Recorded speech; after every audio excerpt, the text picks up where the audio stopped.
STV 상생방송 좋아요, 구독 눌러주세요. 안녕하십니까. 세계 주정역 과학융합학회 제3회 콜로퀴움에 오신 것을 환영합니다. 이봉호 교수님께서는 성균관대학교에서 철학 박사를 취득하신 후 현재 경기대학교 교수로 재직 중이십니다. 도가철학과 도교사상을 중심으로 언어철학, 한국철학사를 유기적으로 연결하는 연구를 이어오셨으며 주역의 탄생, 전조의 스승 서명인의 절학 등을 집필하셨습니다. 그리고 중국 도교사, 도교백과, 도교사전 등의 번역 작업을 통해서 도교 연구의 기반을 넓혀 오셨습니다. 그러면 이봉훈 교수님을 큰 박수로 모시겠습니다. 청하자 근급중 선생님은 아주 뛰어난 시인이셨죠. 그래서 청하자 선생의 연구는 한시 분야가 먼저 연구되었습니다. 그래서 어쨌든 질문은 이겁니다. 도교에서 신선이 되는 것은 후천의 몸을 단련해서 선천의 상태로 바꾸는 건데, 청하자 선생님의 행장을 보면 태어나셨을 때 상황들이 이렇게 쭉 기록되어 있는데 매우 신이한 내용이 나옵니다. 선시에도 나오고요. 아마 이제 청하자 선생님의 어머니께서 산통을 겪으셨겠죠. 그래서 아이는 태어나지 않고, 그래서 아이가 태어나면 출산을 도우려고 노비들이 기다리다가 깜빡 잠이 든 여자 노비가 있었죠. 꿈속에서 신선 노옹이 아이를 강부에 포대기 옷에 이렇게 싼 아이를 그 노비한테 주면서 어머니한테 갖다 드려라 라는 꿈을 얼핏 잠든 사이에 꾸죠. 그래서 그 꿈에서 깨어났는데 청하자 선생님이 태어났어요. 이게 이제 첫 번째 신이한 탄광이죠.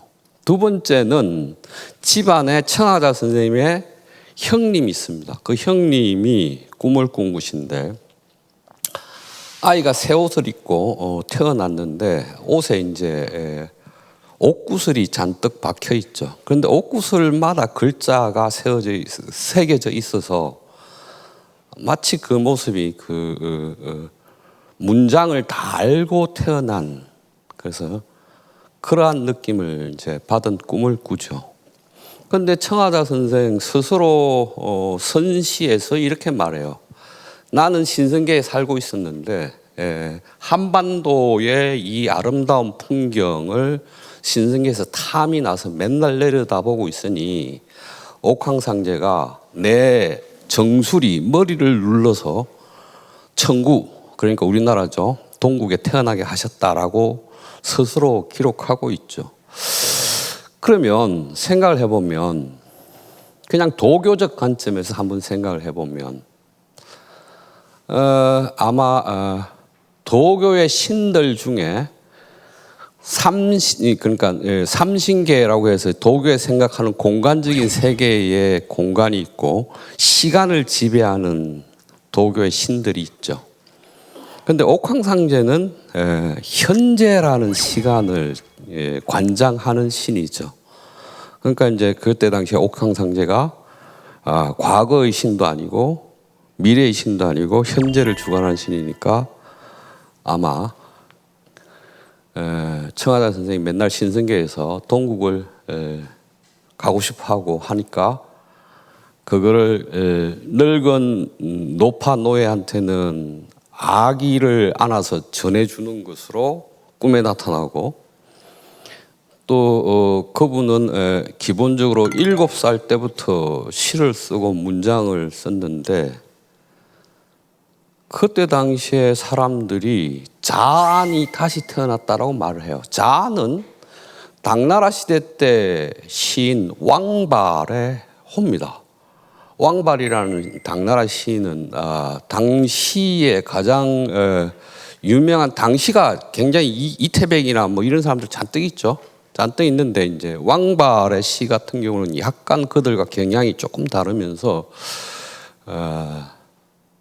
조금 더 뭐랄까요? 인간 세계와 신선 세계를 이렇게 같은 작품 속에서 녹여내는 그런 특징이 있습니다. 그래서 자안이 다시 태어났다라고 사람들이 말을 했다고 해요. 그러면 청하다 선생이 6-7살 때 글을 쓰기 시작했고 시를 쓰기 시작했고 이 기미는 이분이 태어났을 때는 임진왜란이 발발할 때입니다. 그래서 이제 난리를 피해서 강원도 관동 지방으로 이제 가족들이 이사를 가는 길에 어머니가 돌아가셔요. 길 도중에. 그런데 이제 이분이 상례의 의례를 갖추어야 하는 그런 자세를 어른들처럼 했다고 그래요.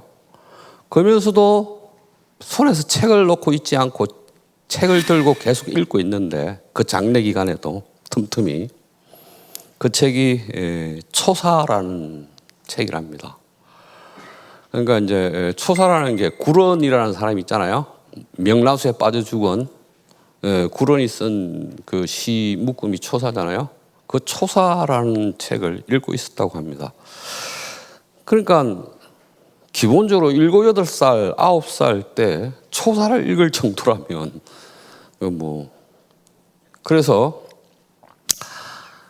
장례를 마치고 이제 이 성장을 하죠. 13살에 최명길이라는 학자에게 가서 성리학을 배웁니다. 그분이 너는 너무 탁월하니까 내가 너를 더 이상 가르칠 수가 없다라고 해서 사계 김장생 선생한테 보내죠.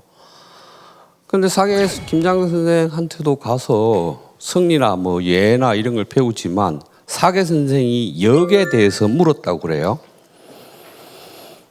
그런데 청하대 선생이 이제 사계 선생의 질문은 역의 교역, 변역, 교역 이러고 얘기하잖아요. 여기에서 교역을 물었는데 이 교역에 대해서 청하대 선생이 음양소장으로 대답을 했는데 사계 선생이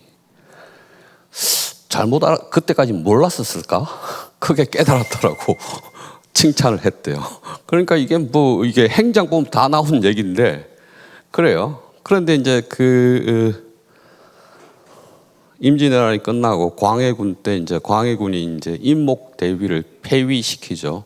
그때 당시에 과거 시험에 합격해서 성균관 진사였죠. 진사였는데 관직에 그만두고 낙향해서 연구나 이런 일에 매진하죠. 그래서 이분의 시, 선시나 연단시를 보면 아주 특이하게 우리나라 자체를 신선부, 그러니까 신선계라고 생각하고 있고, 그래서 이 동국 자체를 하나의 신선의 수도라고 삼으려고 성계의 신선들이 생각했다는 거죠. 그런데 이제 땅이 넓으니까 그 신선부로 만들기, 수도 도읍으로 만들기는 땅이 넓으니까 삼심산을 두고 신선부로 2대, 단군과 수로왕을 들여보내서 인간들을 이끌고 들여보내서 한반도를 살게 했다라고 이제 또 노래를 하고 있습니다. 그러면 이제 생각해 보면 한반도 자체를 신선계나 신선부로 보고 한반도 안에 삼신산을 뭐 금강, 지리, 한라산을 이제 다 이렇게 삼신산으로 배단을 하죠. 그러면서 이 우리나라 자체를 삼신산이 있는 신선계로 본다라는 것은 기본적으로 중국 역사 안에서 발해 안에 삼신산이 있고 불사지국이 있고 불로초가 있는 곳이라고 늘상 우리를 묘사해왔던 내용하고 결합하면 연결은 이렇게 될 수 있을 것 같아요. 있을 것 같은데 이분은 그렇지 않아요. 이분은 거기다가 신선계에서 동국 안에 말세의 급화가 오더라도 동국은 불타서 멸망하지 않는다라는 얘기를 해요. 왜냐하면 동국에는 신선과 도솔천을 신선들이 부여했기 때문에 그렇다고 그러죠. 그러면 급화라는 것은 도교적 관점에서 보면 태평경에 나오죠. 태평경에 말세에 이르면 물과 불로 이 지구를, 이 우주를 다 없애는데 도를 믿는 사람들은 휴거해서 신성계에 두었다가 다시 이 세계의 천지를 만들고 그들을 다시 내려서 그들로부터 다시 이 세계가 시작되게 하죠. 그들을 종민이라고 표현을 하고 있죠. 종민. 그러니까 이게 심을 종자, 백성민자, 종민이라고 하죠. 그러면 생각해 보면 만약 태평경의 관점에서 급화가 일고 물난리가 나서 모두 죽고 없는데 동국은 급화가 미치지 않을 것이고 도솔천이고 신성계라고 얘기하면 아마 이제 이쪽에 사는 사람들은 모두 다 신선이거나 신선의 후손이거나 또는 신선이 될 수 있는 사람들로 구성이 되어 있겠죠. 그래서 그렇게 보시면 아주 청하자 선생의 사유 자체가 동국의식, 우리나라 의식, 동국의식에다가 신선의식을 같이 가지고 있는 그러한 체계 사유라고 볼 수 있습니다. 그 다음에 이분이 돌아가실 때도 75세에 돌아가십니다. 75세에 돌아가시는데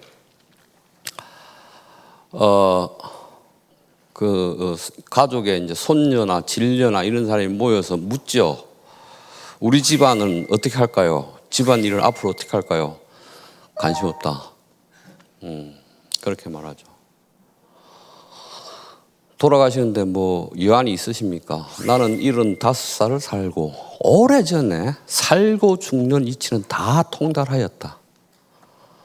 뭐 아쉬울 것도 없고 또 없다.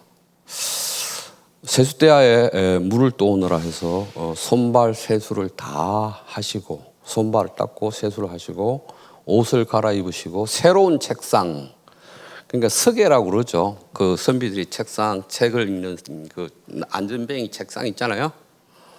새로운 책상을 가져오라고 해서 그 책상에 앉아서 돌아가셨습니다. 그러면 이제 생각해 봅시다. 책상에 앉아서 이렇게 돌아가는 것을 흔히 좌선, 앉을 좌자에다 좌선 이렇게 얘기하죠. 그러면 자기가 정신을 그대로 차리고 앉아서 스스로 생을 마감한다는 것은 어떤 의미일까요? 제가 보기에는 호흡을 끊거나 호흡을 스스로 닫거나 뭐 이런 걸 하셨으리라고 생각해요. 그래서 도교에서 이제 이렇게 죽음을 흔히 선화, 신선이 되어서 변화한다라고 선화라고 하는데요. 그래서 이 돌아가시는 장면도 아주 일반적이지 않죠. 일반인의 임종과는 아주 다릅니다. 일반인의 죽음은 일반인을 귀졸 귀신기자에다가 마칠 졸자 귀졸이라고 그러죠. 이 귀졸들은 죽으면 죽고 사는 것을 자신이 통제할 수 없죠. 그런데 신선은 자신이 할 역할을 다하면 시해하거나 무덤 속에 스스로 들어가서 무덤 속에 있다가 다시 나오고 싶을 때 나온다라고 그러죠. 이 내용은 노자상이주라는 책에 나옵니다. 그러니까 삶과 죽음을 자유롭게 통제한다는 뜻이죠. 그래서 이 청하자 선생의 이 삶과 죽음은 일반적이지는 않습니다. 그래서 이거를 어떻게 볼까라고 얘기하면 만약 도교에서 말하는 신선은 진인, 천인, 뭐 선인 다양한 표현을 하지만 장자에서 말하는 그 개념에서 신선이 나오는데 그 신선은 도와 떨어져 있지 않은 사람들을 의미합니다. 도를 체득하고 있는 사람이라는 뜻이죠. 그래서 아마 그런 신이한 삶과 죽음이 있으면서 이분은 동국 혹은 청구 우리나라를 신선부 신선의 세계 삼신산이 있는 세계라고 얘기합니다. 그래서 가령 지리산을 노래한 시만 보더라도 양이 상당한데 그 지리산에는 지리산을 가지고 노래한 것 안에 특징적인 것은 마고 할미, 저 도교에서는 낭랑신이라고 하는데 마고 할미의 얘기도 하고 신들 그러니까 신성계의 정령들이 지리산에 특정한 날들에 모인다라는 얘기도 쭉 하고 있죠. 그 다음에 이제 한라산을 노래하는 것 같은 경우도 제주도의 전설적인 신화들을 쭉 얘기하고 그것이 왜 신선 삼신산 중에 하나인지 금강산도 역시 그렇게 얘기를 하고 있습니다. 그래서 금강산시에서 이렇게 말하죠. 나는 신선 연담법을 공부하고 이 삼신산에 있는 신선들과 그것에 관해서 충분히 토론하고 그 내용을 일반 사람들 요절하거나 질병으로 죽는 사람들한테 알려서 그들이 요절하지 않겠다라는 내용의 시를 씁니다. 그러면서 삼신산에 있는 약재들을 잔뜩 챙겨서 그들에게 나누어 주겠다라고 얘기를 하죠. 이 말은 어쨌든 신선부이지만 단군과 수로왕 이후 인간들이 사니까 인간들은 이제 요절하기도 하죠. 병에 걸리기도 하죠. 그들을 구제하겠다라는 수련의 목표 또는 연단의 목표를 제시하죠. 그래서 삼신산의 도사들, 신선들을 찾아서 연단법에 관해서 토론하거나 방문한다라는 내용이 나옵니다. 그래서 구세하겠다라는 의지가 닫혀 있습니다. 담겨 있습니다. 그럼 이제 연단을 한다라는 걸 생각해 보죠. 연단을 한다라는 것은 중국 도교사 안에서는 두 가지 흐름이 있었죠. 그러니까 연단을 한다는 것의 목표는 불사하거나 장생하거나 신선이 되는 것일 텐데 불사의 방법은 또는 불사의 추구는 춘추라는 책에도 나옵니다. 춘추라는 책에 죽지 않고 사는 것의 즐거움이 무엇인가라는 질문이 나오죠. 그럼 죽지 않고 산다라는 것은 죽지 않고 살면 그 즐거움이 얼마일까라는 질문이 춘추에부터 나옵니다. 근데 이제 죽지 않음이라는 말은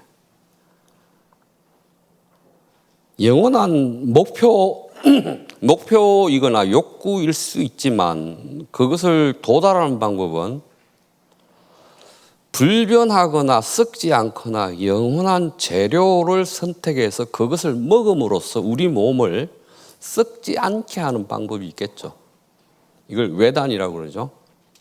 이 외단은 이제 대부분 금이라고 황금이라고 하는 그 물질이 있잖아요. 불변하는 것. 그렇게 추구하죠. 그래서 이제 갈홍의 포박자나 이런 책들 보면 썩지 않는 물질을 몸에 먹어서 우리 몸을 썩지 않게 만드는 방법에 대해서 자세히 쓰고 있죠. 그런데 이제 우리 몸 안에서 어떤 썩지 않는 또는 장생할 수 있는 것들을 찾아서 하는 연단이 있죠. 그걸 내단이라고 그러죠. 내단이라고. 그 내단, 그러니까 내단, 외단과 내단이 도교사에서 이렇게 흘러오다가 모든 연단법에서 최고의 승리자가 되는 것이 주역참동계입니다. 주역참동계는 한나라 말기에 쓰여진 책이고요. 그 책은 권옥중 선생이 해설하고 한 게 있습니다. 이게 그 책인데요. 이게 이 책입니다. 이 책인데 이 책은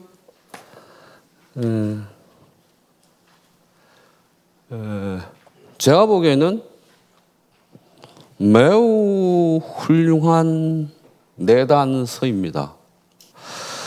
어쨌든 이 청하다 선생은 추역 참동계의 내단 연단법을 유교, 불교, 도교, 삼교의 합일 관점으로 재해석하고 있다는 점이 가장 특징입니다. 어떤 말이냐면 이 말은 추역 참동계를 육아의 태극, 리기 개념과 도교 개념을 결합해서 해설한 중국의 주석서는 많습니다. 불교를 가지고 개입해서 추석한 책은 없습니다. 그 다음에 유불, 선의 관점에서 해석한 것도 없습니다. 그러니까 이 탁월한 주석이 있죠. 유일한 주석일 겁니다. 추역 참동계는 중국 역사에서 한나라 후기에 책이 나와서 청나라 때까지 주석서가 300여 권이 넘습니다. 시대마다 주석되어 왔고 시대의 관점, 사상에 의해서 계속 주석되어 왔지만 삼교 합일의 관점의 주석은 없습니다. 그래서 탁월한 점이죠. 그런데 어렵습니다. 굉장히 어렵습니다. 그래서 이제 한번 봅시다. 금단 삼사라는 시가 있습니다. 선시. 그 자료집을 보면 시를 번역해서 제가 다 올려놓았는데 그 자료집을 보시면 됩니다. 금단이라는 것은 불변하는 몸을 만드는 것이죠. 그 불변하는 몸, 죽지 않는 몸을 금단이라고 합니다. 우리의 몸은 어쨌든 태어나면 후천이라고 봐요. 그래서 이 몸은 솥하고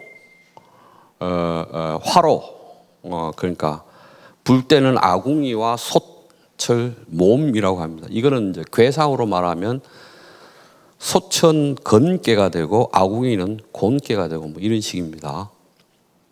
그래서 이 몸을 단련해야 돼요.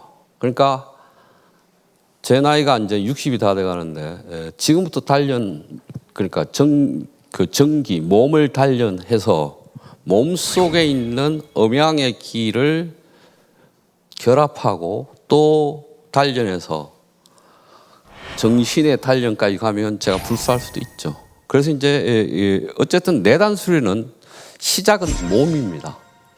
여러분의 몸이 건강해야만 몸 속에 있는 음양을 결합하거나 연단할 수 있다는 뜻이죠. 두 번째는 몸 속에 약이 있습니다. 불사약이 되는 단초이죠. 그래서 심장과 신장을 콩팥하고 심장이죠. 그걸 약물의 두 축으로 보는데 신장 그러니까 콩팥은 수중지기 그러니까 물 속에 있는 기예요. 그러면 그 괴상으로 나타내면 감깨가 되겠죠. 감깨가 될 겁니다. 심장은 리깨가 됩니다. 그래서 여기는 여기는 양 이렇게 있는 거예요. 여기가 진양, 여기가 진음 이렇게 있는 거예요. 심장은 음이고 신장은 양입니다. 이걸 단련해서 신장 속에 있는 기, 양이 기니까 기를 뽑아 올려서 심장에 넣고 심장에 있는 리깨의 중요 있잖아요. 음을 신장으로 내립니다. 그럼 여기는 건깨가 될 것이고 여기는 곤깨가 되겠죠. 그렇죠? 좋습니다. 이게 연기의 과정입니다. 그러면 이제 이렇게 된 상태에서 우리의 인맥과 동맥, 우리의 몸은 뒷부분이 인맥이고 앞부분이 동맥인데 니환과 회음부가 이렇게 연결되어 있습니다. 그래서 이걸 12경락 또는 뭐 경락맥 이런 말 들어봤잖아요. 그 인맥과 동맥을 12경락에 따라 이렇게 기를 계속 돌리는 것을 화후라고 합니다. 화후. 불떼기죠. 그렇게 하는 게 이제 정신의 단련까지 도달하는 기준입니다. 그래서 후천의 몸을 건강하게 한 다음에 몸속의 약물인 신장과 심장의 기들을 쭉 단련시켜서 화우로 단련시켜서 신의 상태로 만드는 것. 이게 이제 금단 삼사라는 선시에서 쭉 얘기하는 내용입니다. 만약 여러분이 조선시대 사람이라면 금단 삼사라는 시를 읽어서 거기서 사용하는 용어들을 알고 있다면 바로 연단할 수 있습니다. 지금은 용어가 달라져서 그렇겠지만 조선시대 사람들은 그 용어들을 알았을 거니까 아, 무슨 말 하는구나 바로 알아들었겠죠. 자, 다시. 도교에서 정기신을 세 가지 보배, 몸속의 보배라고 그럽니다. 노자상이주, 초기 도교 경전 노자상이주에서는 기를 어떻게 말하냐면 우주를 가득 채우고 있는 것은 원기인데 이 원기를 하나로 모으면 태상노군이 된다. 그러니까 노자죠. 태상노군이 되는데 사람이 태어날 때 태상노군의 이 원기 하나가 떨어져서 아이의 몸속에 들어가면 정기신 할 때 정의 형태로 들어간다. 이걸 별기 그래요. 따로 별자에다가 기운기자. 별기가 정이에요. 이 말은 기가 정이 된다는 뜻이잖아요. 정이 다시 기도 될 수 있다는 뜻이잖아요. 그렇습니다. 이게 다시 신도 됩니다. 신으로 될 수도 있습니다. 그래서 이렇게 연정하는 것은 내 신장 속에 있는 기를, 수중기를 끄집어내서 심장의 리께 중효와 바꾸치기 하는 것을 연정이라고 그러고요. 이 건깨 순수한 양의 상태 기가 되었을 때 이 기를 화후를 통해서 몸을 돌려서 신의 상태로 만드는 것. 그래서 연정, 연기, 연신의 상태가 되는 것이 기본적으로 도교에서 말하는 정기신의 상관관계이자 서로 연관된 상태입니다. 태평경의 초기 도교 경전이죠. 태평경에서는 정기신이 1이자 3이라고 말해요. 하나이자 세계라고 말해요. 삼위일체설입니다. 그래서 도교는 이걸 기본적으로 가지고 있어요. 정기신은 하나이면서 세계입니다. 세계인데 이걸 내가 다 단련해서 혼의 상태가 되면 내가 우주로 갈 수 있죠.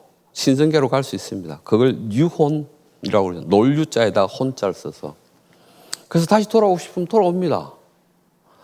도교에서 부적을 어떻게 쓰냐 하면 이러한 수련을 계속해서 신의 상태가 되면 자기 몸을 벗어납니다. 이걸 출신이라고 합니다. 출신. 출신해서 신성계에 가서 원기를 받아서 복로, 다시 몸속으로 들어와서 부적을 그립니다. 그러면 그 부적은 원기가 깃든 거잖아요. 그래서 그 부적은 효험이 세다라고 말하죠. 도교에서. 그래서 이 모든 과정이 기본적으로 금단산사, 우리 몸을 기초로 해서 일어난다. 이걸 갖다가 구체적으로 수련으로 옮긴 걸 지금 제가 말씀드린 것인데 그 내용을 쓴 게 담법상관이라는 시입니다. 그 자료집에 있습니다. 그거 보시면 됩니다.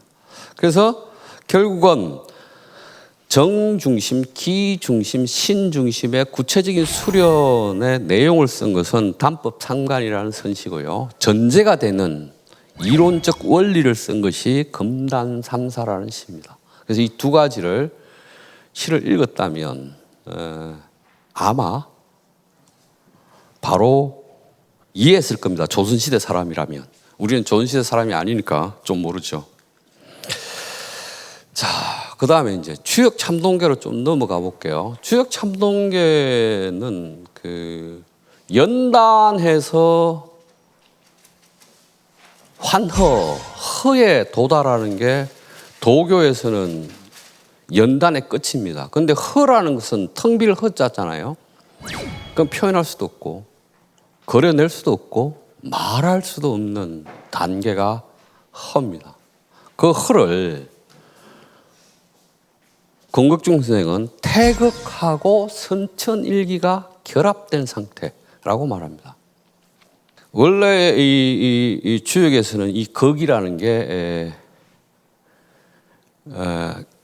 개천입극, 하늘을 본받아서 인륜의 기준을 세우다. 개천입극을 말할 때 이제 주역의 극을 말하죠. 그걸 태극이라고 그러죠. 태극이라고 그러고 그 태극을 상서에는 황극, 황제 황자에다가 극극자로 재해석하죠. 그런데 정역 김일부 선생의 정역에 오면 이 극은 무극이 되어버리죠. 그럼 다시 청하자 선생이 연단을 해서 최고 경지에 도달하는 것이 태극 더하기 선천일기예요. 근데 이제 태극은 그림으로 그릴 수도 없고 선천일기하고 태극이 같이 있는데 이건 그림으로 표현도 안 돼. 이렇게 말해요. 스스로. 그럼 이 무극이라는 게 노자에서도 복기어 무극 그러잖아요. 도의 전개가 만물로 갔다가 만물 상태에서 태극 기준이 되어서 이 기준에 따라서 만물은 운행해야 돼라고 말을 하는 상태까지 가죠. 도의 전개가 노자에 따르면. 그러면 도가 그 극을 다 없애버리고 복기어 무극, 기준 없는 대로 되돌린다. 이게 노자의 핵심이잖아요. 도의 전개는 원래 무에서 유로 이렇게 가는데 유의 극에 이르면 기준이 너무 많아가지고 왕이라는 사람들은 내가 백성들한테 만물들한테 내가 은혜를 베풀었어. 너는 인을 따라해야 돼. 예를 따라해야 돼. 의를 따라해야 돼라고 자꾸 말하지만 그것이 백성의 입장에서는 억압이고 백성을 억누르는 거니까 후왕은 도를 체득한 후왕은 통나무로 그걸 다 때려 부수고 다시 복기어 무극, 기준 없는 상태로 되돌린다. 이게 노자가 말하는 도의 전개 방식, 운동 방식이잖아요. 똑같습니다. 이 후천의 상태, 후천의 몸의 상태에서 음양을 결합해서 음양이 하나인 상태, 음기와 양기가 일기인 상태가 선천일기고요. 이 선천일기는 태극과 결합돼서 무극이라고 표현을 했으면 좋겠는데 아마 청하자 선생 당시에 무극이라고 이걸 표현하면 안 그래도 사문난적으로 공격을 받고 있는데 죽임을 당했을지도 모릅니다. 청하자 선생의 독서록에 보면 태극, 무극을 얘기합니다. 하는데 이 태극은 무이고 유이고 일이고 이고 막 이렇게 표현해놔요. 독서록에. 그러면 다시 이 태극하고 선천일기가 결합된 상태가 무엇이냐라고 표현할 수 없고 일이면서 이고 공이면서 유고 조이고 적이고 온갖 표현을 다 하지만 알 수 없어요. 그렇지만 이것은 만물을 생성하는 근원입니다. 이것이 강류 아래로 내려와 흘러나오면 만물이 생성되는 것이죠. 인간도 그렇게 생성됩니다. 이게 마치 노자가 도생 1, 일생 2, 이생 3, 삼생 만물 하는 것처럼 이 상태에서 이렇게 강류를 하면 만물이 생겨납니다. 이 태극과 일기의 결합으로부터. 근데 내가 이렇게 흘러서 내려와서 지금 이렇게 있지만 이 후천 상태를 다시 정기신을 단련해서 태극이자 선천일기 상태로 되돌아가면 저는 태어나지도 않고 죽지도 않는 신성과 부처가 된다고 말합니다. 원래 불교가 목표하는 것이 태어나지 않음이잖아요. 무생이 불교의 궁극적 목적이잖아요. 불교는 태어나지 않는 게 그 종교의 핵심 가르침이잖아요. 그러니까 12연기를 깨닫지 못하니까 영원히 윤회하는 것인데 십이연계의 법칙을 깨달으면 니르바나 해탈해서 다시는 태어나지 않죠. 불교의 궁극적 목적은 태어나지 않음, 무생에 있습니다. 그렇게 말합니다. 청하자 선생은 태극과 선천일기의 결합 상태에 가면 나지도 않고 죽지도 않는 도의 세계에 들어간다라고 말합니다. 그것이 신선이고 그것이 부처라고 말합니다. 그러니까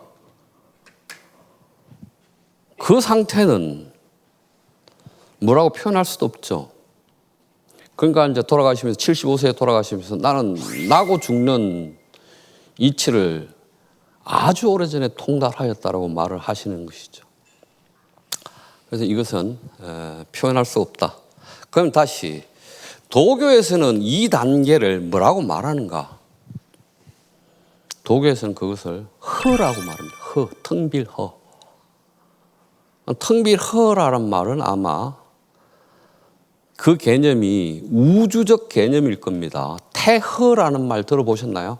우주를 동양에서는 태허라고 그러죠. 우주와 하나가 되는 것이죠. 그 말은 다시 말하면 태허를 가득 채운 것은 원기이거나 일기일 테니까 원기나 일기가 합일된 상태이죠. 그런데 청하자 선생은 공이면서 유이고 일이면서 이이고 적이면서 조이고 무이면서 유인 거라고 말해요. 도교하고 조금 다르죠. 그냥 허는 아니잖아요. 그렇죠? 도교는 태허로 가는 것인데 청하자 선생은 불교 용어를 가져옵니다. 공유, 일리, 정조 뭐 이런 말도 쭉 가져오죠. 리기가 결합된 상태 등등으로 말합니다. 그래서 이 말을 보면 아마 삼교 합일의 관점에서 보았기 때문에 도교에서 말한 그냥 허와는 상당히 다른 어떤 경지를 보여주고 있다. 그래서 도교에서는 이 선천일기가 이렇게 강류 흘러서 내려서 흘러서 우리한테 왔을 때 이 일기가 우리에게 이렇게 간직되어서 오래 있는 것을 진성, 참된 성이라고 그래요. 이 참된 성을 단련하면 진명, 우리의 목숨이 된다고 말해요. 그러니까 성과 명이죠. 성과 명이에요. 그런데 이제 기로부터 시작했어요, 도교는. 그런데 청하자 선생은 이걸 모두 다 태극이자 선천일기로부터 온 거라고 보죠. 그래서 이게 좀 다릅니다. 그러면서 이걸 나누어서 성을 태극이라고 그러고 우리의 생명 이걸 선천일기라고 봐요. 그러니까 우리 몸 안에는 태극도 들어있고 선천일기도 들어있는 거죠.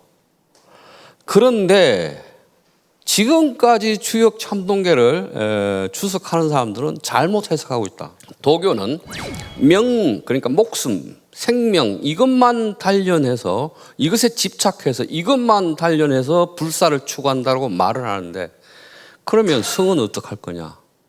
예, 질문을 던져죠. 불교는 마음, 본성에 대해서 집중해서 그것을 수행으로 하고 수행을 통해서 그것에 대한 어떤 깨달음을 추구하는데 우리 몸은 어떻게 할 거냐라는 질문을 합니다. 그래서 사구부정이라는 불교의 얘기가 나오잖아요. 불교에서 사구부정이라는 게 유에 집착하거나 무에 집착하거나 또는 유적 무를 모르거나 무적 유를 모르거나 하는 그 사구부정 이론을 가져옵니다. 그래서 불교에만 집중하면 우리의 몸 선천일기를 잃어버리는 무에 집착한 것. 도교는 우리 몸만 하고 본성을 안 하니까 이거는 유에 집착한 것. 그래서 유구, 무구라고 말해요. 그런데 사구부정에서 유적, 무적, 유구라는 문장이 있습니다. 그 문장을 가져와서 두 가지가 동시적으로 이루어지고 동시적으로 해야 한다고 말을 하죠. 그 얘기가 성명쌍수론입니다. 본성과 몸을 동시에 수행해야 된다는 말. 그러면 생각해 보면 기존의 도교에서 도가 안에서 이 해석을 어떻게 하느냐. 우리의 성과 명을 동시에 닦아야 돼요. 그래, 알겠어. 그래서 성이 뭐라고? 일기가 우리 몸에 들어와서 오래 지속되어서 안착한 것은 성이고요. 그 성을 닦아서 우리 몸이 이렇게 이루어진 것이 명이에요. 그럼 일기네요. 그렇죠? 그래서 성명 쌍수. 그러면 똑같은 말 아니에요? 이렇게 일기를 닦는 거네요. 일기를 어떻게 둘로 나누어서 이렇게 말해요? 그럼 이제 이 문제를 청하자 선생 가지고 오면 유가적 관점에서 태극, 도교적 관점에서 선천일기, 불교적 관점에서 마음, 몸 다 되는 거예요. 이렇게 얘기하면 성명쌍수가 다 통할 수 있는 거예요. 그렇게 쌍수를 설명하더라.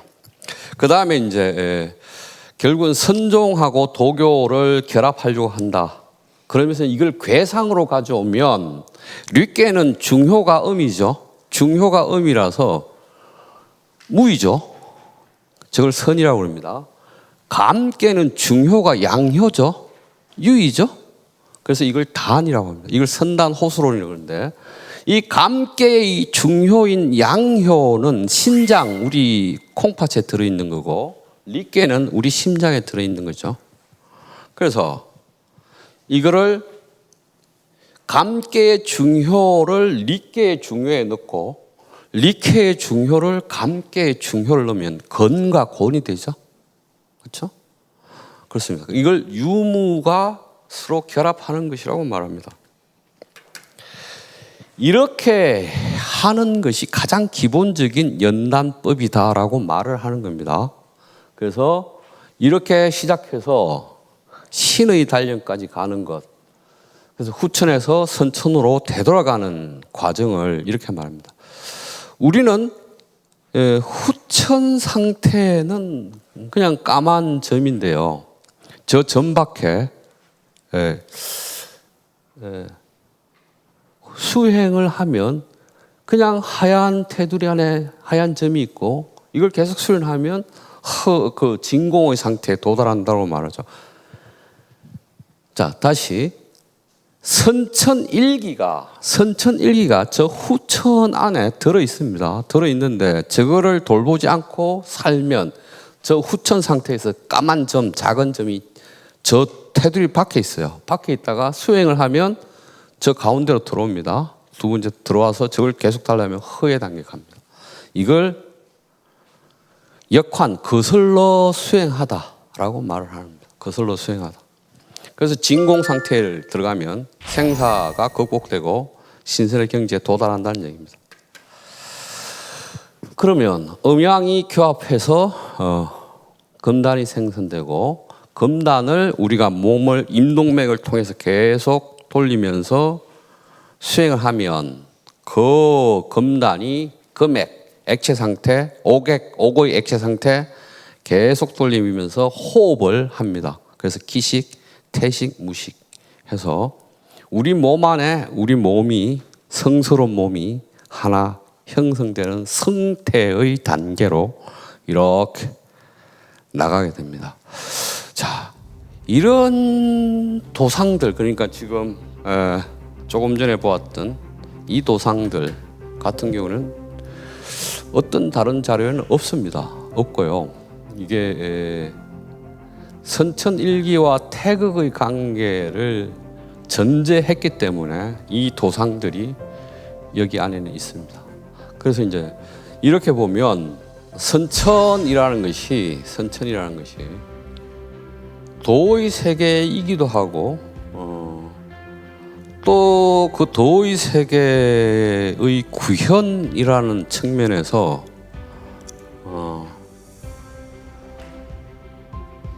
아마 신성계나 이런 것들이 하나인 상태, 음양 이전의 상태, 음양으로 나뉘기 이전의 상태를 전제하고 있거나 그걸 추구하는 것으로 이해할 수 있습니다. 어쨌든 그래서 연단시들하고 주역 참등계를 결합해 보면 아주 잘 대응되고요. 체계가 아주 분명합니다. 예, 발표는 이것으로 마치겠습니다.